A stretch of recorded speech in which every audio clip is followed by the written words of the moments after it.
ఏపీలోని ఏజెన్సీ ప్రాంతాల్లో గిరిజనులకు ఇంకా డోలీల మోత తప్పడం లేదు. అల్లూరు సీతారామరాజు జిల్లా రాజకీలం గ్రామానికి చెందిన సూకూరు దేవుడమ్మకు గురువారం పురిటి నొప్పులు ప్రారంభమయ్యాయి.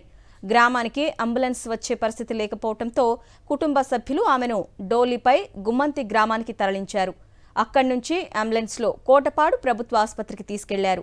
అయితే గుమ్మంతి నుంచి రాజకీలం మీదుగా రెడ్డిపాడు వరకు 5,49,00,000తో రోడ్డు పనులకు డిసెంబర్ 21న డిప్యూటీ సీఎం పవన్ కళ్యాణ్ శంకుస్థాపన చేశారు. అయితే నేటికి అటవీశాఖ అనుమతులు లేకపోవడంతో రోడ్డు పనులు నిలిపేశారు. దీంతో గిరిజనులకు డోలి మోతలు తప్పడం లేదు. ఏపీలోని ఏజెన్సీ ప్రాంతాల్లో గిరిజనులకు ఇంకా డోలీల మోత తప్పడం లేదు. అల్లూరు సీతారామరాజు జిల్లా రాజకీలం గ్రామానికి చెందిన సూకూరు దేవుడమ్మకు గురువారం పురిటి నొప్పులు ప్రారంభమయ్యాయి.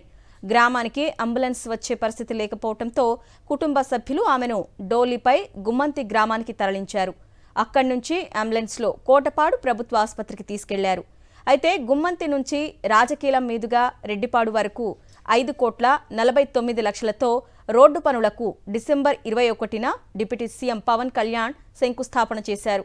అయితే నేటికి అటవీశాఖ అనుమతులు లేకపోవడంతో రోడ్డు పనులు నిలిపేశారు. దీంతో గిరిజనులకు డోలి మోతలు తప్పడం లేదు.